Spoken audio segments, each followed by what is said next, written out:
All right, let's have some fun with text and playing around with titles for our project. So the current project is this national park poster, but this can go for almost anything. If you're designing a magazine cover or some sort of publication, then this would be used there as well. So let's start with playing around with our text tool. And so it is here, you can find T. And if you look at this, you can type on a path. You can also type vertically. So if you create a path, you can assign that text to a path. And you can also have your text going vertical rather than the typical horizontal.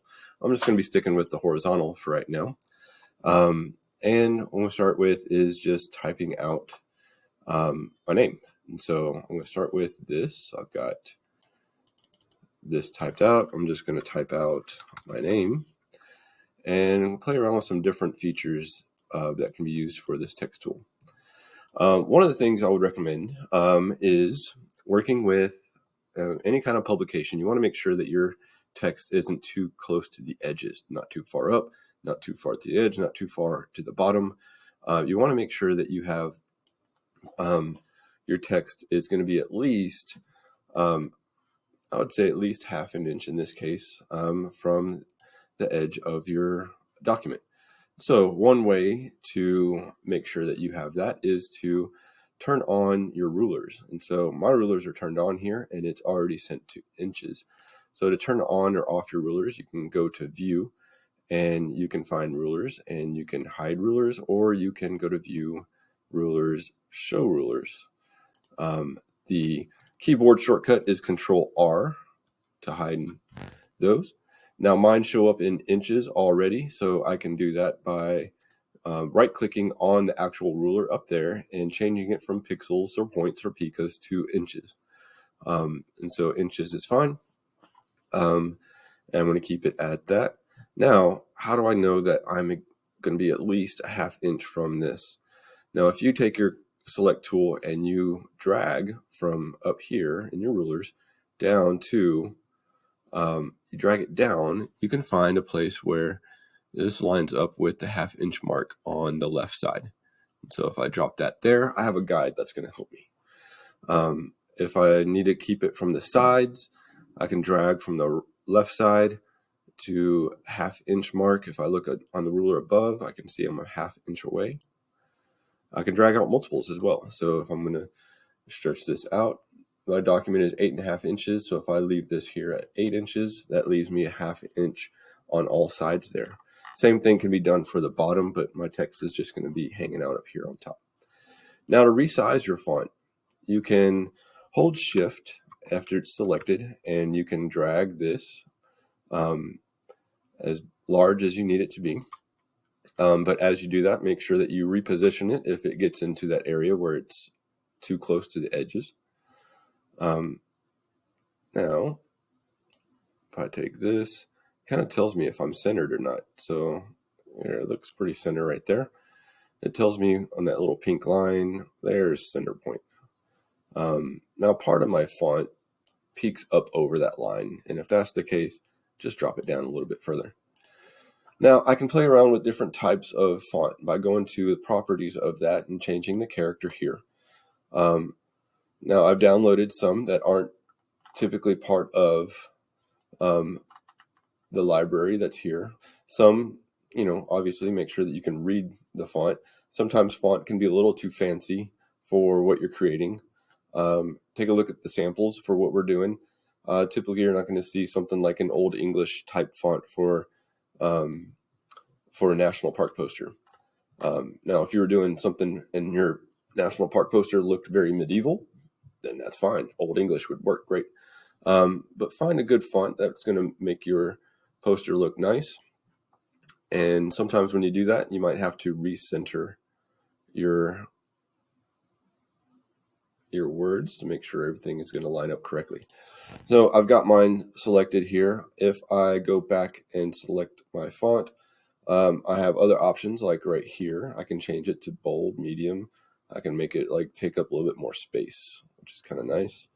And so you have different options you can kind of play around with. Different fonts will not have all the same options. So it just depends on what you're choosing. So if I choose bold, that looks pretty good.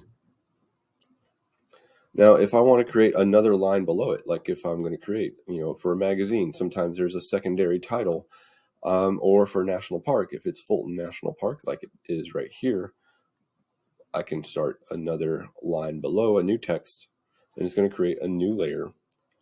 And so if I go text here, and I will use this, and let's say I want this to say National Park. Now there's a problem, it's way too large, so I can resize it either by doing this and resize it down to the right size, or you can change your size over here off to the right side with the text size or font size. If you hover over it, it says set font size, and so I can change it here. Notice that it changes from the first letter that you've typed. And so I like this size, but I want it to stretch across the whole name, kind of like it is here. So there's different settings you can play around with. This one is not going to help us. This is more for leading, which if I had multiple lines of text, like, let's see here.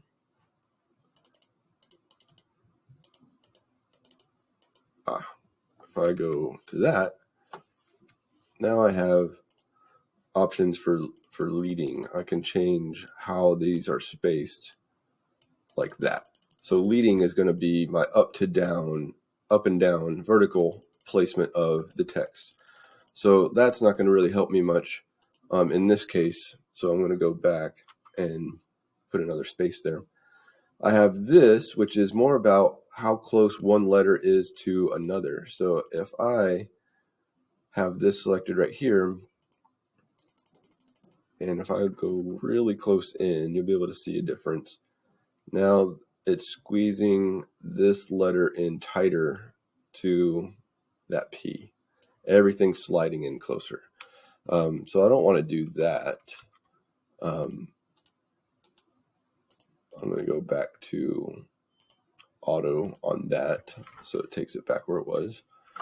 But what I want to do is take this whole thing and stretch it from the N. I want it to be lined up with the F, and the K, I want it to line up with this, but I don't want to change the size of my font. So there's a way to do that, and that is called the kerning. So I'm going to line this up, and it's nice if you have your rulers on or your snap on. I've got different snapping options here, so it does snap to my other letters here. So now I'm ready for my next part. I've got leading, I don't need that.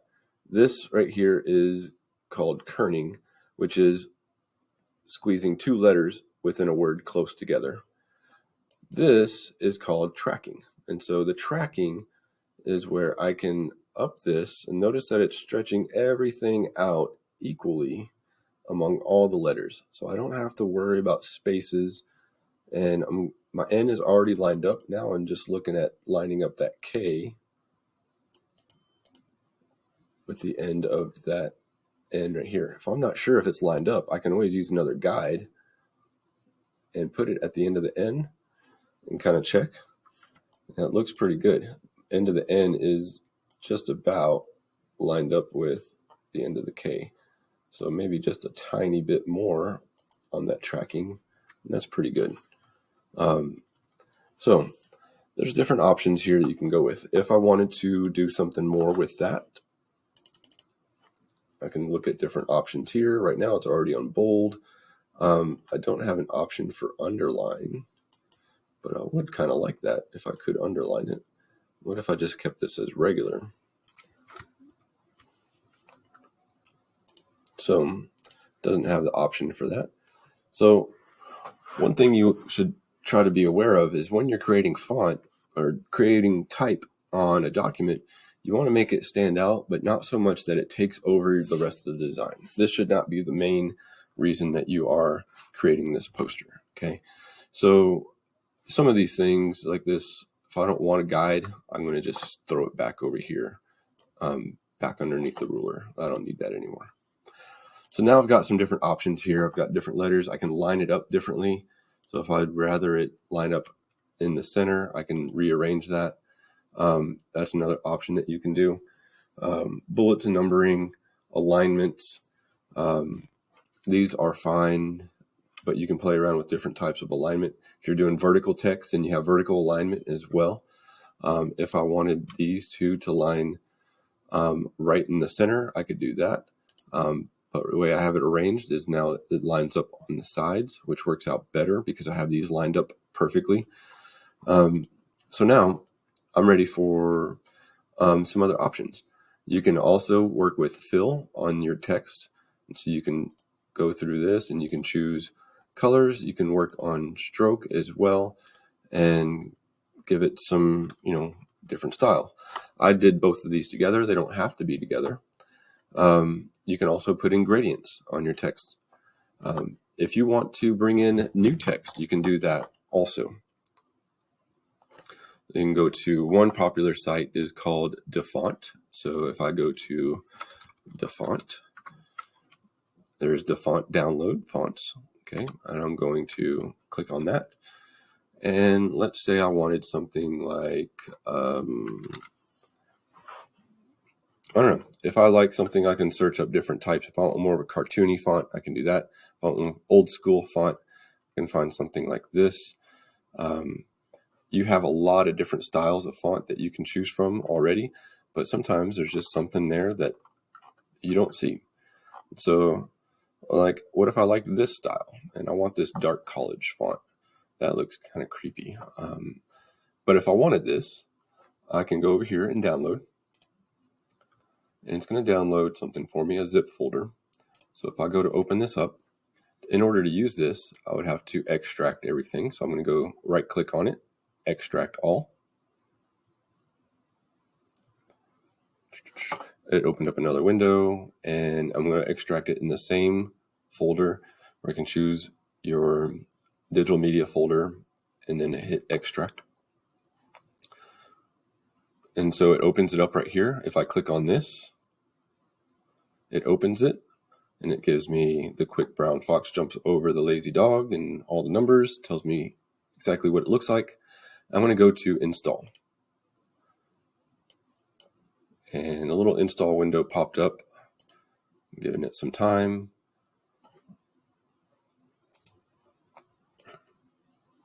And Dark College is what this one is called. And so if I go back to this, and if I wanted to, I'm going to deselect my font there.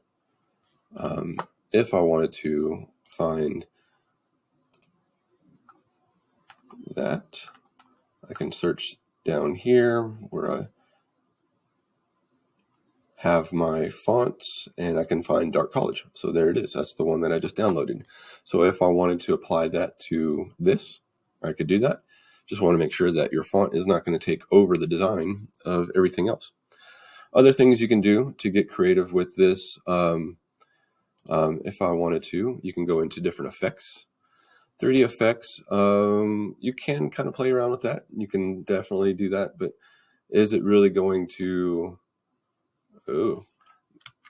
fit the style of your poster? Since we're dealing with kind of an old school poster, it's probably not going to be great for this kind of effect, but you do have different options here that you can play around with. Some of them I've never even played around with, so they're fairly new. So I'm just going to stop that. Oh my gosh, what is that? I don't want that. So I'm going to undo that and undo that again, and that and that. And other options you have are effect. You can go to distort. You can go to stylize. You have drop shadows that you can apply to it, which is kind of cool. Makes it stand out, kind of 3D. So it kind of makes it stand out without being too obnoxious. You can change the darkness. You have options here that you can play around with. You can change the color of your shadow as well. So that's an option that you can do. Stylize, feather, inner glow, round corners, scribble. These filters are kind of nice. So if you wanted to do something with different types of filters, try that out. Some of these work better than others as far as certain styles you're going for. It kind of gives almost like it's on water, almost like in a pool, which would be kind of cool if you had like a reflection of your font. If you had water feature or water or stream or ocean or something, and you had like a reflection, that might be kind of cool. So play around with your effects. You have a whole effects gallery that you can play around with as well, and get different styles and looks from your text that you're adding to it. So again, give each thing its own name. You're going to give each style is going to be different for your different posters. Again, remember your the edges here and creating rulers so that you have kind of a border that you're going to stay away from. The size, make sure it fits in well with your poster and it's not overbearing and it doesn't dominate everything. Color and everything we'll deal with later. That's not something we're dealing with right now, but just kind of having fun. Placement, having things overlap your text, kind of like what you see here. If I wanted to have some sort of shadow on this or reflection down below, my water is really not large enough, but I could take this, copy it, and I can paste it, and I can flip it upside down. And if I wanted to have this doesn't make sense because it's behind that, I would have to change the layer so it's behind that tree, but I could have something like this underneath and kind of reflected on the water below. But again, this font, it's just too big, so it doesn't work out for mine. But anyways, that's the next step on this, is learning about your font, your text that you're working with, your size, your opacity, effects that you have here as well. So if you choose something, you can access your effects off to the side and get different types of styles that you want. So have fun with this, and we'll see you on the final part.